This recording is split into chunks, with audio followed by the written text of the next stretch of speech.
زي ودا غعزو ኣብ ሓቀኛ ታሪኽ ዝተመርኮሰ ልብ-ወለድ ዛንታ ጸሓፍን ኣንባብን ኣገር ገረዝጌር ኣገሪኖ መበል 16 ክፋል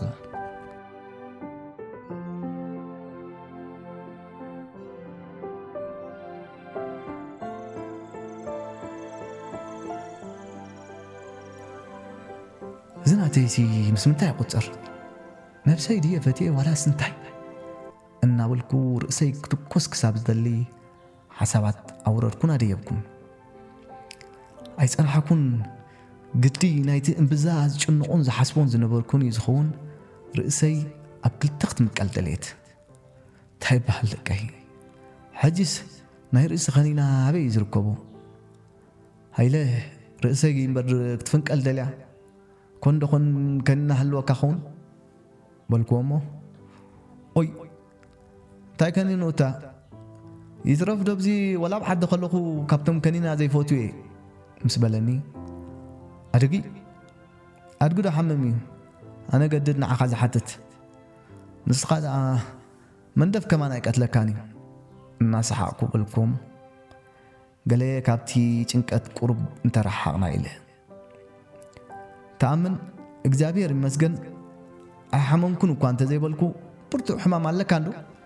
ከምዚ ኣብ ሓራስ ዘደቅስ ሕማም ገለ ሓሚመ ይፈልጥ ነየ ዳርጋ ከምዚ ዝበልካየ እዩ እንተ እታ መንደፍ ዝበልካያ ግን ፈቲነያ ኣይፈልጥን እየ ኢሉ ክርትም ኢሉ ሰሓቐ እንተ ኣነ ከምዝሃበኒ ከምዚኣ ናይ ኣዴታትና ነዛ ርእሰይ ጨርቂ ገይረ ኸረው ኣቢላ ኣሰርክዋ ሃይለ ናባይ እናጠመተ ጸጸኒሑ ይስሕቀኒ ስለ ዝነበረ ኢታ እንታይ ኮንካ ኢኻ ረሪእኻ እንትስሕቕ ዘለኻ ኢለ ዘረባይ ከይወዳእኩ እንታይ ደየ ዘኪረ መስለካ ኣብ ካርቱም ከለና ሓንቲ ቀጣን ሱዳናዊት ኣብቲ ጥቓና ትቕመጥ ነይራ ሰብኣያ ኸዓ ክንዛ ኸላ እዩ ዝኸውን ጉብዝንኡ ገለን እንተትርዮ የሰንብደካ እዩ ካባየ ሃብቶም ንሱ ይገዝፍ ኣየ ሃብቶም ትዝክሮም እንዲኻ ኢሉ ስለ ዝሓተተኒ ነቲ ብጉብዝንኡ ኣብ ከባቢና ዝወዳደሮ ዘይነበረ ዝራብዕ ኣብ ዝባኑ ሓንጊሩ ናብቲ በሪኽ ጎቦ ሕሉም ዝሓኩር ዝነበረ ኣየ ሃብቶም እናዘከርኩ ናይ ኣወንታ ምልክት ብርእሰይ ይነኖ ኩሉ ሕጂ ብለካ እታ ሰበይቱ ንግሆ ከምዛ ናትካ ርእሳ ጨርቂ ገይራ ኣሲራ ቅልቅል እንተኢላ መሓመድ እቲ መዳቕስተይ ዝነበረ ተረጋም እንዲዩ ያላ እነሆ ጨርቂ ዓሲራ መፅያ በሉ እዛ ሃዝራት ተካላ ሕዲርዋ ርእሳ ክሳብ ትፍንቀል ገይርዋ ይብለና ስለ ዝነበረ ርኢ ምስ ኣበልኩኻ ንሳኾን ካንካ ተረእኻኒ ምስ በለኒ ሰሓቕ እናመለኾኒ ኣታ መንደፍ ግደፈና እንዶ ንዓይ ከዓ ሓኺርካኒ ንሳስ ጨርቃ እንተኣሰረት ዝርከብ ረኺባ እንተ ኣነ ሞ እንታይ ረኺበልካኒኻ ኢለ ዘረባይ ከይወዳእኩ ንዓኻ ዛብሪ ክትሃና እንዶ ረኺባ ትከያላን ድሓንቲ እቶባን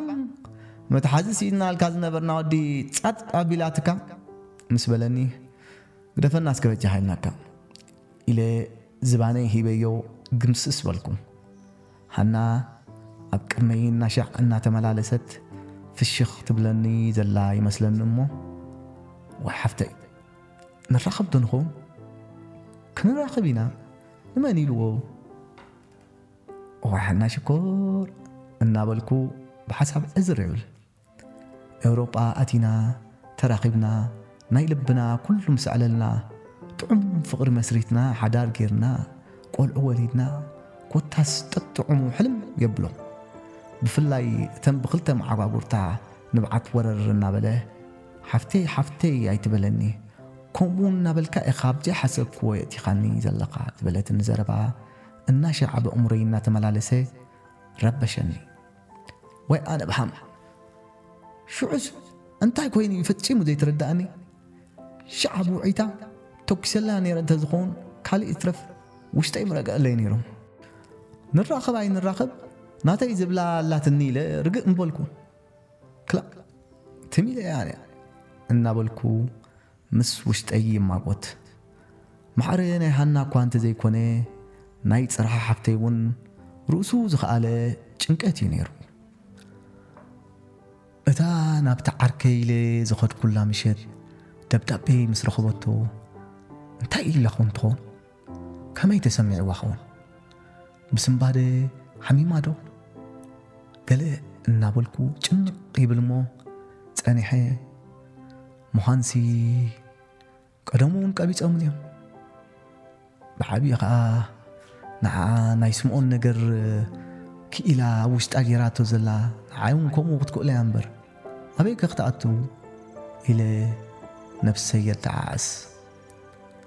እተን ድሕሪ ሓና ዝነበራ መዓልታት ኣዝየን እየን ከቢደናኒ ካልእ ትረፍ ሓና ኸላ ነዕልል ንስሕቕ ነርና ሰሓቕን ዕላልን ካብ ዝተርፍ መዓልታት ተቑፂር እዩ ሃይለ ዓርከይ ኩሉ ዝኾኖ ዝነበርኩ ኣዝዩ ስለ ዘጨንቆ ሓደ ረፋድ ንዓስካ ዓርኩ ኣብዚ ፍልይ ኢልና ንዕልል ኢሉ ኣብ ኣፈፌት እታ ነብረላ ገዛ ሒዙኒ ወፀ ኣነ ብዛዕባ ምንታይ ክዛረብ ደልዩ ከም ዘሎ ብኣግኡ በሪሂለይ ስለ ዝነበረ በጃ ኻይለካ ግደፈና ሕጂ ኸዓ ምንን ከይትብለኒ እናበልኩ ረፋዕ ኢለ ኣብ ትሑፃ ኮፍ በልኩ ሃይለ ዕትብ ኢሉ ክላትንበል ኣይና መዓልቲ ምን ኢለካ ኢኻ ክንዲ ዝተማር ግዳስ መዓኒ እንታይ ክብለካ ደልየ ኢሉ ዘረብኡ ከይጀመረ ከሎ እንታይ ክትብል ከም ዘለኻ ዳ ቆብ ኣቢለካ እንደ ዘለኹ ከም ወትሩ ኣይትጨነቕ ትራኸቡ ኢኹም ገለ ከምኡ ኢኻ ክትብል ሓቀይ ዶ ኢለ ክምስ በልክዎ እሞ ሃይለ ዓርከይ ይርዳእኒ ብሓቂ ስለ ተሓልየለይን ናተይ ነገር ኩሉ ስለ ዘጨነቐካን ኢኻ 10 ግዜ ዝዛረበኒ ዘለኻ ግን ዓጆኻ ዝዓርከይ ኩሉ ክኽእለ እየ ምሳሃና እምብዛ ተቐራሪብና ስለ ዝነበርና ከምኡ ዓይነት ስምዒታት ንፈለማ እዋን የጋጥመኒ ስለ ዘሎን እየ እምበር ምፍልላይ ደኣ እሞ ቁርብ ከዓ ሕመካ እዩ ሓቂ ሓይሽ ተለማሚድና ፀኒሕና ክሳብ ክንዱ ዘጨንቕ ኣይኮነን ኣብ ርእሲኡ ከዓ ናይ ፅራህ ቁርብ ኣጨኒቕኒ ኮይነ ምስ በልክዎ ዘረባይ ኣይወድእንን ክላትንበል ጥራሕ ይትበል ናይ ፅራህ ኣይኮነን ከቢድካ ዘሎ ብኹር ዓርከይ ሕጂ ብግልፂ ንዛረብ ንሃና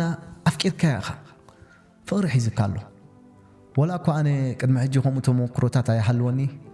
ኩሉ ግን ይርዳእኒ እዩ የእምሮኻ ምሳኻ የለን ቀትሪ ትድቅስ ለይቲ ትድቅስ ኣነ እኳ እየ ዝዕዘበካ ዘለኹ ኣይተፍቅር ኣይኮንኩን ዝብለካ ዘለኹ የግዳስ ቁሩብ ከዓ ብዛዕባ ፅባሕ ሕስብ ኣብል ይርዳእኒ እዩ ዘለኻዮ ወላ መግቢ እኳ ኢኻ ኣብኢኻና ፈፂምካ ዘይትበልዕ ዘለኻ ኢሉ ዘረብኡ ከይወድአ ኣይተጋንን እባ መግቢ ደኣ ቤን ምስ ተረኽበ ኢኸ ብዝኾነ ተረዲእካ ኣለኹ ኣይጨነቕ ኢለ ዘረብኡ ከቋርፆ እኳ እንተፈተንኩ ስምዓኒ በኽረ ንስኻ በዓል ዕላማ ኢኻ ኩሉኻ ዕላማኻ ምስ ወቃዕካ ክትርክበሉ ኢኻ ምስሃና ክትራኸብ እንተኾንካ እውን እኮ ብጥዕና ክትፀንሕ ኣለካ ከምዚ ዘለኻዮ ግን ይትረፍ ኤውሮጳ ክትበፅሕ ሰሙናት ትፀንሕ እውን ኣይትመስልኒ ኢኻ በጃኻ ቁርብ ነፍስኻ ምፍቃድ ክድልየካ እዩ ኩሉ ኩነታትካ ኣጨኒቕኒ እዩ ዘሎ ድሓር ከዓ ኣምላኽ ፍቒድዎ ናትካ እየ እንተይልካ ይውዓል ይሕደር ክትረኽባ ኢኻ ብኹሮይ ዓርከይ ማዕረ በጃኻ ኢለካ ቁሩብ ትባዕ ካብዚ ንኔው ዝብለካ ይብለይን ኢሉ ነታሕቲ ገጹ ድንን በለ በቃ ተረዲእካ ኣለኹ ሃይለ ዓርከይ ከምዚ ዝበልካዮ ናተይ እንተይልዋ ይንዋሕ ይሕፀር ክንራኸብ ኢና ብዝተኻእለኒ ኩሉ ነገር ክወንዝፎ ክፍትነ ኢለ ብኣይ ከይጭነቕን ዝበለኒ ኩሉ ከም ዘተግብሮን ቃልዓተ ኩሉ ይተግበር ኣይተግበር ዘይተፈልጠ ቃል መዓልታት ናብ ሰሙናት ተቐየረ ኣንተ ሃይለ ዓርከይ እንታይ ደኣ ትፅቢት ነዊሕና ዶ ሓቀይ ቅድሚ ትማሊ ምሽ ሓንቲ ኸይዳ ኢሎማ እዛ ናትና ጉዳይ ደኣ እንታይ እያ ተመጢጣ በልክዎ እሞ ይገርመካ እዩ ካብቲ ዝሓለፍናዮ እኮ ገዲድና ምናልባት ዶ ደኣ ባሕሪ ሕማቕ ኣሎ ኮይኖም ገቲሮሙና ወይሲ ሰብኣይ ዋህለሉን ኮይኖም እዮም ኢሉ ንሕቶይ ብሕቶ መለሰለይ ድሓን መቸም ካብ ዝተጸበናዮ ዶ ነዊሑ ጥራይ ብሰላም የእትወና እምበር ኢለ ዝን በልኩሞ ኣንታ ሓና ክጽቡቕ ሩዓት እያ ትኸውን በየን እሞ ቴሌፎን ክንረክብ ኢልና እምበር ናብታ ሓፍታም ደወልና ነርና በልክዎ ወይ ኣኺ ከመይ ኣትያ ትኸውን ወደይ ዝኾነ ሰማዕናዮ ሕማቕ ስለዘየለ ሰላም ኣትዮም ኣለዉ ማለት እዩ ምስ በለኒ ይግበረላ እስከ ወይ ሃይለ ዓርከይ ለካ ፍቕሪ ከምዚ እዩ ዝገብር ፍቕሪ ሒዝን ኣሎ ማለት ድዩ በቃ ኩሉ እሙረይ ብሒታት ተወቆ ትፈልጥ ወላ ናይ ጽራሕ ሓፍተይ ምሕሳብ ገቲፍ እዮም ምስ በልክዎ ሃይለ እናሰሓቐ ቀርቀብ ኣቢልካዎ ፍቕሪ ሕሱም ኣነ እኮ ኩሉ ኩነታትካ ምስ ረኣኽዎ ፍቕሪ ከም ዝሓዘካ ተረዲእኒ እዩ ኣጣምታኻ ገለ ኮታስ ፍቕሪ ከም ዝሓደካ ርድኡ ነይሩ በለኒ እሞ ኣንታ ሃይለ ዓርከይ ደጊምና ንራኸብ ኮይና ነደው ይስማዓካ ወይ ማርያም ኣደይ መቸም ዝፈጣሪ ኩሉ ይኣኽለካ ኢሉ ብሓና ይቕሕሰን ንኸውን መቸም ኢለ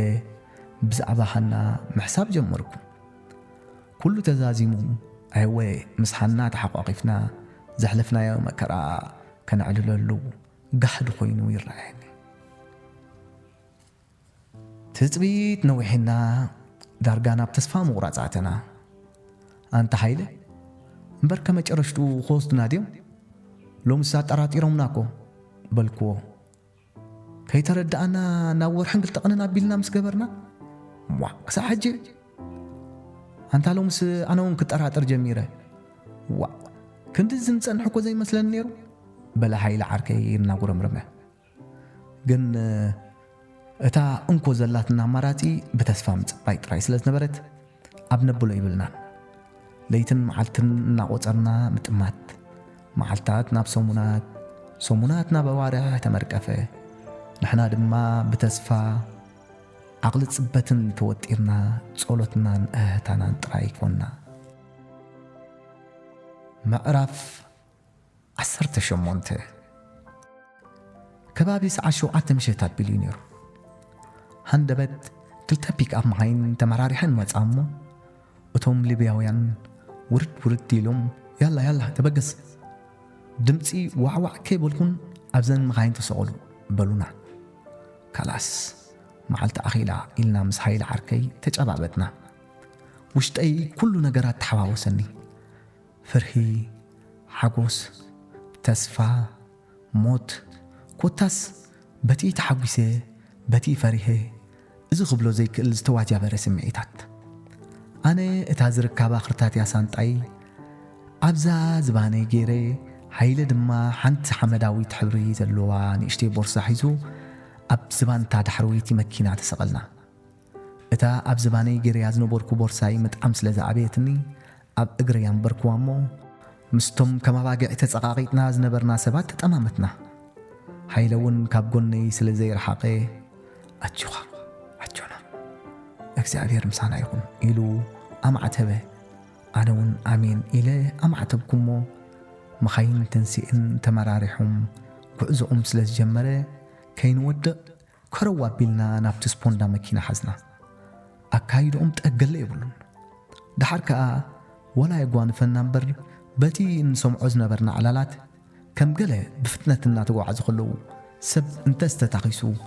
እንተሳስጊሉ ከም ገለ ካብ መኪና ምስ ዝወድቕ ደዋ ይብሉልካን እዮም ገሪፎም እዮም ዝኸዱ ጉዳይ መንገዶም እዮም ዝገብሩ ከምኡ እዩ ዝበሃል ነይሩ ስለዚ ዕጫ ናይ ገሊኦም ከይበፅሓና ኣትሪርና ሓዝና ምዃን እዚኣቶም ይትረፍዶ ወዲእካ ኣብ መንገዲ እንተሓሚምካ እንድዮም ደርብዮምኻ ዝኸዱ ከምኡ እንዲ ዝበሃል እንታይ ፍጥረት ሰብ ኣለዎም ኢል ኮይኑ ድሁላት ጥራይ ዝፈጣሪ ካብዚኣቶም ኣውፅኡ ብሰላም ኤውሮጳ የእትወና እምበር ክዝክሮም ከምኣና ይደሊን በልኩ ብልበይ ነዊሕ ኣይክናን 45 ደቓይቕ ኣቢልና ምስ ተጓዓዝና ሽታ ባሕሪ ዝሓዘ ጥዑም ንፋስ ባሕሪ ስለ ዝመፀና ባሕሪ ከም ዝበፅሓና ተረድአና የእዳወይ ሰዲደ ንሃይለ ጥውቕ ኣበልክዎም ባሕሪ በፂሕና ንምባል ትምበሉ ሓደ ሰብ ከይዛረብ ኢሎም ብከቢድ ኣጠንቂቖምና ስለ ዝነበሩ ሃይለ እውን ተረዲእዎ ከምኣ ጠወቐኒ ሓደ ካብኣቶም ያላ ቀስ ኢልኩም ውረዱ ኢሉ መሪሕና ናብቲ ገምገም ባሕሪ ኸደ ኣብ ቅድመና ክልተ ብጣውላ ዝተሰርሓ ንእስ ዝበላ ጀላቡ ተዓዘብኩሞ ቀስ ኢለ ስማዓስከ ኣበለዋ ደኣተን ዝወስዳና መራኽብ በልክዎና ሃይለ እዚኣተን እንዴን እዘን ብጣውላ ዝተሰርሓ ወይለከይ እዚአን እንዳበይ ክበፅሓታ በልኩ ከም ስንብጥ ኢለ ዓርኩ እዚ እኳ ዓድል ጌርና እምበር ገለአንሲ ናይ ጎማ ኣለዋ ኢሎምኻ ተነፊሐን ዝኸዳ ከም ገለ እንተተቐዲደን ኣኺሉካ እዩ በለን እሞ ኦይ ታቦይ ዝጊ በል ባዕልኻ ትፈልጥ እምበር እዚአን ስጥላን ክበፅሓ በልኩ ብምግራም ኣብ መጀመርታ መሲሉኒ ዝነበረ በቃ እቶም በተን ክልተ መኻይን ዝመፅኣና ጥራይ ንኸይድ ኣብታ ጃልባ ምስ ተሰቐልና ግን ክንዲ ፀጉር ርእሲ ሰባት እዮም ፀኒሖምና ካበይ ከዘይመፁ ካብ ኩለን ሃገራት ኣፍሪቃ ዝተኣኻኸቡ እልቢ ዘይብሎም ሰባት እዮም ፀኒሖምና ነዛ መርገፂ እግርኻ ይትረክብኒ ኢኻ ካብቲ ብሰሃራ ክንመፅእ ከለና ፀቓቒጦም ፅዒኖምና ዝነበሩ ካብኡ ይኸፍእ እንታይ እሞ ክብለኩም እየ ኣዝየ ሰንበድኩ እንተ እተን ህፃውንቲ ቆልዑ ሒዘን በብኽርንዑ ኮፍ ኢለን ዝነበራ ኣዴታት ምስ ረኣኹ ኣንተ ክንደይ ይጨክና ህፃውንቲ ሒዘን ሲ ናብ ዝመከራ ዝእቶ እናበልኩ ኣማረርኩ ነቶም ሕማቕን ፅቡቕን ዘይፈልጡ ህፃውንቲ ድማ ኣዝየ ሓዘን ኩሎምን ደንገጽ ኩሎምን